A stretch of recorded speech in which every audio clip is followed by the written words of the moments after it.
Hello बच्चों, आज हम शुरू करने वाले हैं एक्सरसाइज 3.4 चैप्टर 3 अंडरस्टैंडिंग क्वाड्रिलेटरल के अंदर जो एक्सरसाइज 3.4 है।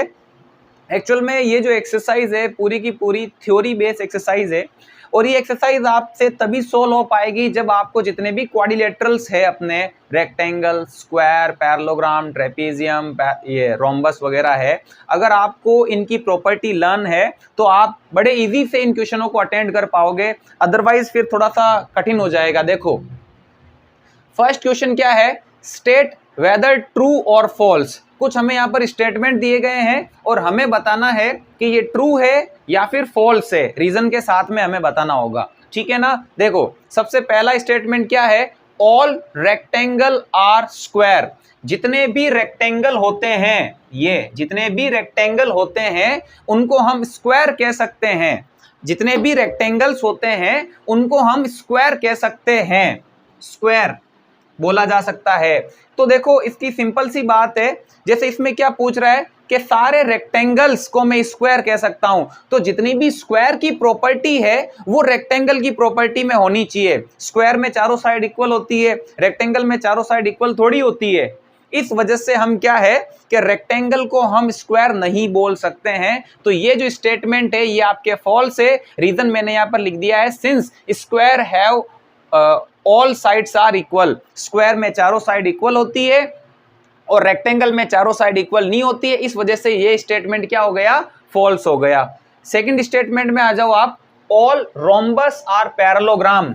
ये जितने भी रोम्बस होते हैं, ये देखो ये रहे रोम्बस और ये रहा आपके पैरेललोग्राम, ठीक है ना। तो यहां पर क्या बोला गया है, जितने भी रोम्बस है उनको मैं पैरेललोग्राम कह सकता हूं। तो दोस्तों इसके लिए आपको जितने भी पैरेललोग्राम की जो भी प्रॉपर्टी है वो रोम्बस के अंदर होनी चाहिए।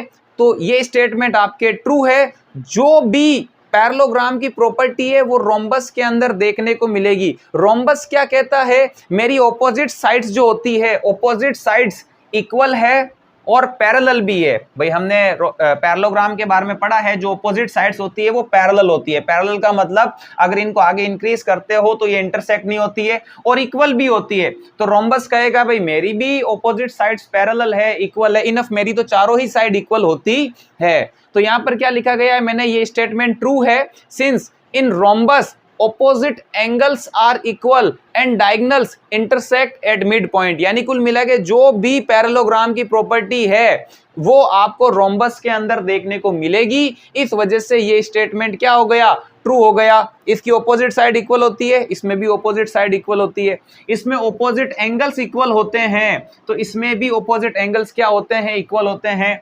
इसकी जो डायगोनल्स होती है वो जिस पॉइंट पे इंटरसेक्ट होती है हाफ हाफ हो जाती है, कुल मिला के बाइसेक्ट टू ईच अदर। तो इसके अंदर भी वही प्रॉपर्टी है, इसकी भी डायगोनल्स जो होती है वो बाइसेक्ट टू ईच अदर है, मतलब एक दूसरे को बाइसेक्ट कर देती है। तो इस वजह से ये सेकंड स्टेटमेंट आपके क्या हो गया, ट्रू हो गया।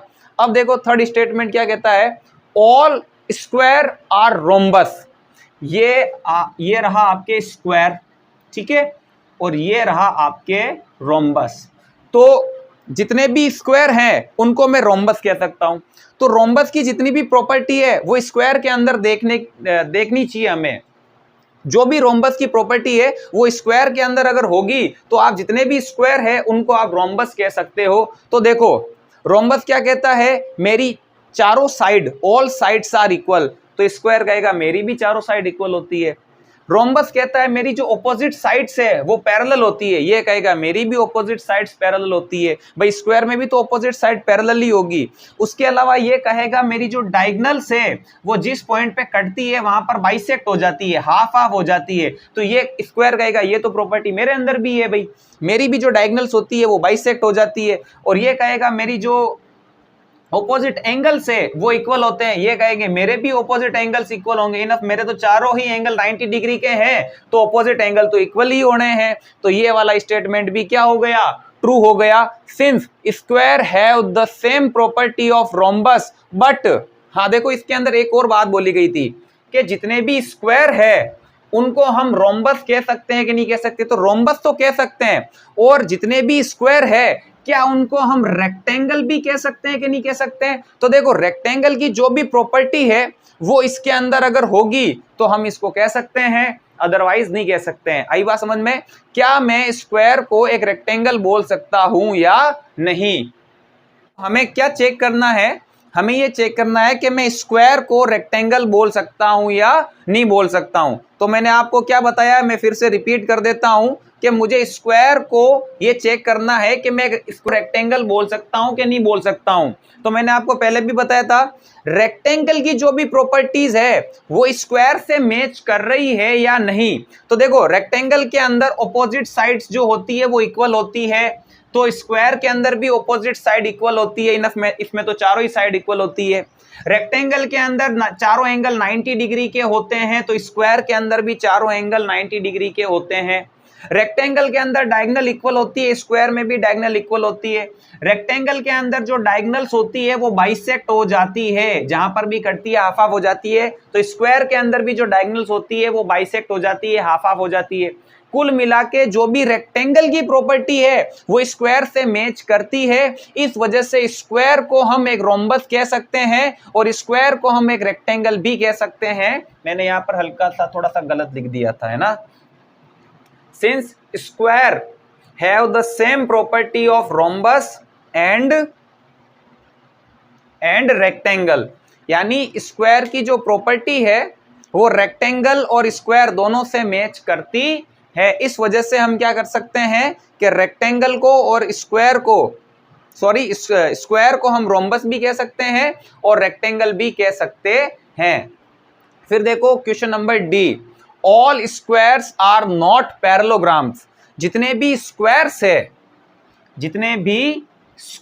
है, ये देखो ये स्क्वायर है कि नहीं है, इसको मैं क्या नहीं कह सकता हूं, इसको मैं पैरेललोग्राम नहीं कह सकता हूं। ऐसा क्वेश्चन में बोला गया है, all squares are not parallelogram.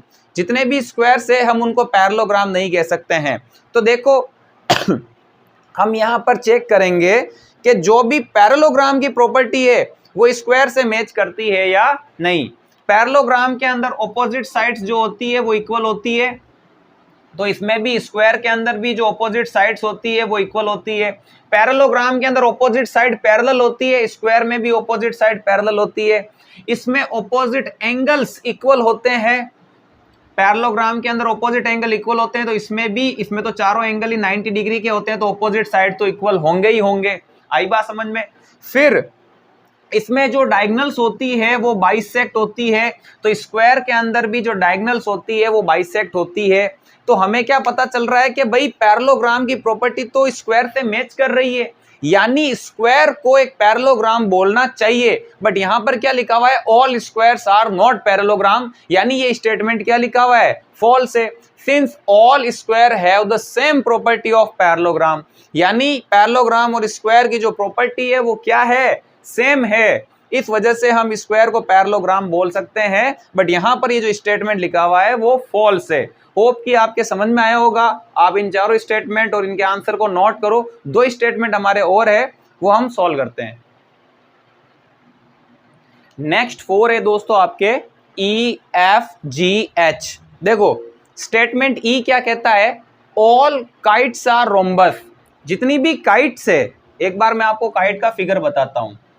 ये काइट का फिगर कुछ इस तरीके का होता है और ये आपके रोम्बस होता है, ठीक है ना। तो जितनी भी काइट्स है उनको हम रोम्बस कह सकते हैं, ऐसा स्टेटमेंट में लिखा गया है।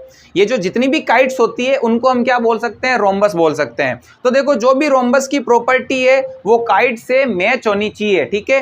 रोम्बस के अंदर चारों साइड इक्वल होती है, ऑल साइड्स आर इक्वल, लेकिन काइट्स के अंदर चारों साइड इक्वल नहीं होती है। काइट्स के अंदर ये दोनों साइड्स इक्वल होगी और ये दोनों साइड इक्वल होगी। यानी देखो इन दोनों साइड को मैं एडजेसेंट साइड कह सकता हूं क्योंकि ये दोनों एक ही वर्टेक्स से जा रही है, और ये दोनों साइड है जो एक वर्टेक्स से जा रही है। यानी एडजेसेंट साइड्स के दो पेयर, ये दोनों एडजेसेंट साइड है, ये दोनों एडजेसेंट साइड है। एडजेसेंट साइड्स के दो पेयर इक्वल होते हैं, जबकि इसमें चारों साइड इक्वल होती है, ठीक है ना। तो रोम्बस की जो प्रॉपर्टी है वो इसके अंदर मैच नहीं करती है। इस वजह से आप जितनी भी काइट्स है उनको आप रोम्बस नहीं कह सकते हो। ये स्टेटमेंट फॉल्स है। Since all kites do not have equal sides, rhombus में चारों साइड इक्वल होती है, काइट में चारों साइड इक्वल नहीं होती है। इस वजह से ये स्टेटमेंट क्या हो गया, फॉल्स हो गया। अब देखो ऑल रोम्बसेस आर काइट्स, जितने सारे रोम्बस है उन सबको मैं काइट कह सकता हूं। अब इसका जस्ट ऑपोजिट हो गया है। तो अब इसमें क्या होगा, जितनी भी काइट की प्रॉपर्टी है वो रोम्बस के अंदर होनी चाहिए, ठीक है ना। क्या कह रहा है ये, ऑल रोम्बसेस आर काइट्स। जो जितने भी रोम्बस है उनको मैं क्या कह सकता हूं, काइट कह सकता हूं। तो काइट की सारी प्रॉपर्टी इसमें आनी चाहिए। देखो काइट क्या कहती है, मेरे एडजेसेंट साइड के दो पेयर इक्वल होते हैं। ये कहेगा मेरी तो चारों ही साइड इक्वल है, तो मुझे ये एडजेसेंट के पेयर बनाने की जरूरत ही नहीं है। आप कोई भी दो पेयर देख लो वो आपस में इक्वल होंगे। अच्छा, फिर काइट क्या कहती है कि मेरे जो डायगोनल्स होते हैं, अब ये एक डायगोनल तो बाइसेक्ट नहीं होता, जबकि एक डायगोनल जो होता है वो बाइसेक्ट होता है। और जहां पर भी डायगोनल कटते हैं वहां पर 90 डिग्री फॉर्म होती है, परपेंडिकुलर होते हैं। तो रोम्बस कहेगा ये तो प्रॉपर्टी मेरे पास भी है, मेरे तो दोनों ही डायगोनल क्या होते हैं, बाइसेक्ट होते हैं। और जहां पर भी कटते हैं वहां पर 90 डिग्री फॉर्म होती है। यानी इस बार क्या है, जो भी काइट की प्रॉपर्टी है वो रोम्बस के अंदर है। तो इस वजह से जितने भी रोम्बस है उनको मैं काइट्स कह सकता हूं। आई बात समझ में। कुल मिला के रोम्बस को काइट कह सकते हैं कि नहीं कह सकते। तो काइट की जो भी प्रॉपर्टी है वो रोम्बस के अंदर होनी चाहिए। तो काइट की जो भी प्रॉपर्टी है वो रोम्बस में है, तो मैं जितने भी रोम्बस है उनको मैं काइट कह सकता हूं। ये स्टेटमेंट आपके क्या होगा, ट्रू होगा। मैंने लिख दिया है, since all rhombuses have equal sides. Rhombus में चारों साइड इक्वल होती है और डायगोनल्स क्या होती है, बाइसेक्ट होती है। एक डायगोनल बाइसेक्ट होती है, वैसे दोनों डायगोनल बाइसेक्ट नहीं होती है काइट के अंदर, इसमें दोनों ही डायगोनल बाइसेक्ट होती है। और जिसपे भी कटती है वह 90 डिग्री फॉर्म होता है और इसमें भी 90 डिग्री फॉर्म होता है, ठीक है। फिर है आपकी statement G, all parallelograms are trapezium. ये है आपके पैरेललोग्राम, ठीक है, और ये है आपके ट्रेपीजम। ओके, तो मुझे जितने भी पैरेललोग्राम्स है उनको मुझे ट्रेपीजम बोलना है।